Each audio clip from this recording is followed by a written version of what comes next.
अभी कुछ दिन पहले ही मैंने एक वीडियो बनाया था जिसमें मैंने यह बताने की कोशिश की थी कि कोरोना वायरस के कारण जो लॉकडाउन लगाया गया है उसका वायलेशन यदि कोई व्यक्ति करता है तो उसे ज़्यादा सज़ा नहीं मिलती है। ज़्यादा से ज़्यादा उसे 2 साल तक की सज़ा हो सकती है। यह इस समय जो एग्जिस्टिंग कानूनी प्रावधान है उनके अनुसार पॉसिबल है। पिछले करीब एक महीने से लॉकडाउन के बावजूद भारत के डिफरेंट पार्ट्स में डॉक्टर्स तथा मेडिकल स्टाफ पर अलग अलग प्रकार के अटैक्स हुए हैं। इनमें कुछ घटनाएं ऐसी भी हुई हैं जिनमें कोरोना वायरस पॉजिटिव लोगों द्वारा मेडिकल स्टाफ पर थूकने की घटनाएं हैं। लेकिन एग्जिस्टिंग लीगल प्रोविजंस में ज़्यादा पनिशमेंट न होने के कारण इन घटनाओं को रोकने में काफ़ी बाधा आ रही थी। इन सभी डिफ़िकल्टीज़ को ध्यान में रखते हुए कल यानी 22 अप्रैल 2020 को प्रेसिडेंट ऑफ इंडिया ने एक नया ऑर्डिनेंस इशू किया है जिसमें एपिडेमिक डिजीज़ेज़ एक्ट 1897 में कुछ अमेंडमेंट्स किए हैं। इन अमेंडमेंट्स के बाद अब एक नया ऑफेंस क्रिएट किया गया है जो कि acts of violence against the health care service professionals के रूप में जाना जाएगा। कानून में किए गए इस नए अमेंडमेंट के बाद हेल्थ केयर स्टाफ पर होने वाले अटैक्स में कमी आएगी तथा अगर कोई व्यक्ति हेल्थ केयर स्टाफ के खिलाफ कोई अपराध करता है तो उसे कानून के अंतर्गत ज़्यादा सज़ा दी जा सकेगी, ऐसा संभव हो पाएगा। आइए देखते हैं इन नए अमेंडमेंट्स के कारण कौन से नए प्रोविजंस कानून में लाए गए हैं। जैसे कि आप अभी स्क्रीन पर देख सकते हैं, इस गैजेट नोटिफिकेशन के द्वारा कल 22 अप्रैल 2020 को epidemic diseases amendment ordinance 2020 president of India के द्वारा इशू किया गया है। इस ऑर्डिनेंस में एक नया ऑफेंस डिफाइन किया गया है एक्ट ऑफ वायलेंस के नाम से। इसमें हेल्थ केयर सर्विस प्रोफेशनल्स के अगेंस्ट में किए गए डिफरेंट एक्ट्स को इंक्लूड किया गया है। फॉर एग्जांपल, यदि किसी हेल्थ केयर प्रोफेशनल का हरेसमेंट होता है उसकी लिविंग और वर्किंग कंडीशंस के अगेंस्ट में, या फिर किसी हेल्थ केयर सर्विस प्रोफेशनल को कोई हार्म होती है, इंजरी होती है, हर्ट होता है, इंटिमिडेशन मतलब धमकी वगैरह मिलती है, या उसकी ज़िंदगी के कोई रिस्क होता है, या फिर किसी मेडिकल स्टाफ के वर्क में ऑब्स्ट्रक्शन या फिर हिंड्रेंस लाई जाती है, या फिर किसी मेडिकल स्टाफ की प्रॉपर्टी का लॉस या डैमेज होता है, तो इस तरह के जो एक्ट्स हैं उन्हें एक्ट्स ऑफ वायलेंस नाम के ऑफेंस में इंक्लूड किया गया है। नए सेक्शन 2B के अनुसार ड्यूरिंग एन एपिडेमिक कोई भी व्यक्ति किसी मेडिकल स्टाफ के अगेंस्ट किसी एक्ट ऑफ वायलेंस में इंडल्ज नहीं करेगा,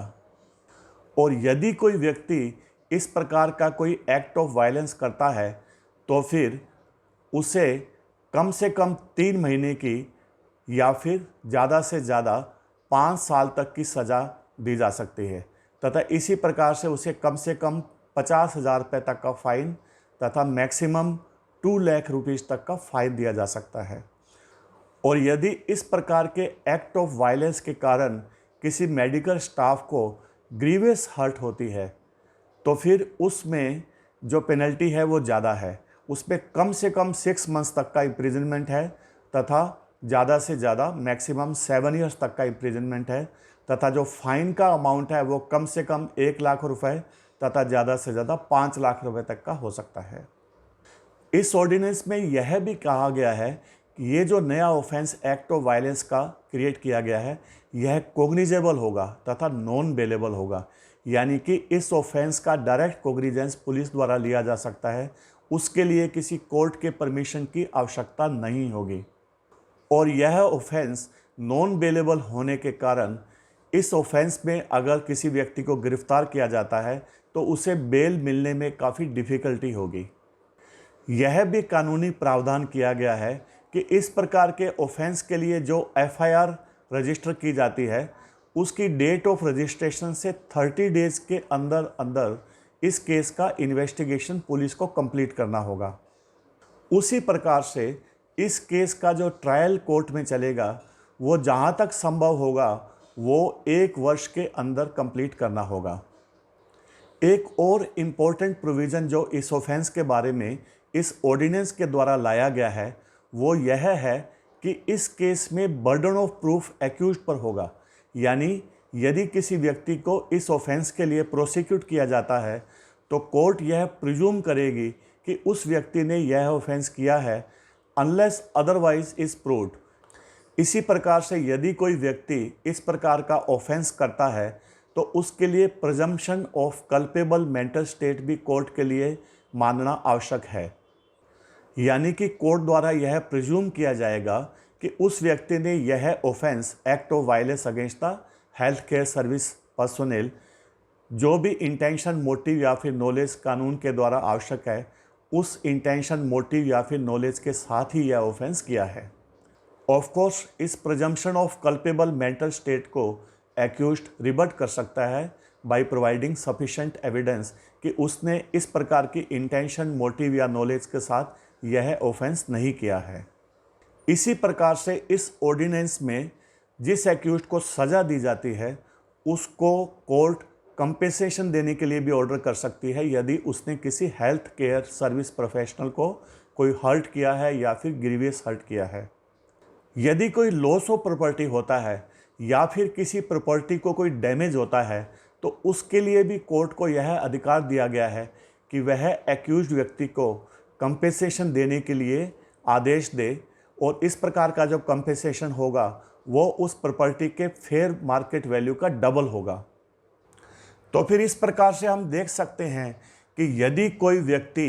किसी मेडिकल स्टाफ के अगेंस्ट एपिडेमिक के दौरान कोई एक्ट ऑफ वायलेंस करता है जिसको काफ़ी वाइडली डिफाइन किया गया है तो उसे कानून के अंतर्गत जो नया ऑर्डिनेंस लाया गया है और जो अमेंडेड प्रोविजंस है उनके अंतर्गत उसे काफ़ी ज़्यादा सज़ा कानून में दी जा सकती है जो कि 5 साल तक की सज़ा या फिर 7 साल तक की सज़ा भी हो सकती है।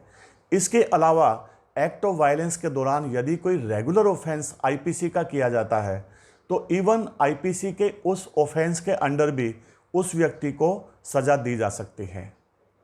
उम्मीद है कि इस नए ऑर्डिनेंस के कारण मेडिकल स्टाफ पर पिछले 1 महीने में भारत के डिफरेंट पार्ट्स में जो अटैक्स की घटनाएं हो रही हैं उन पर रोक लगेगी।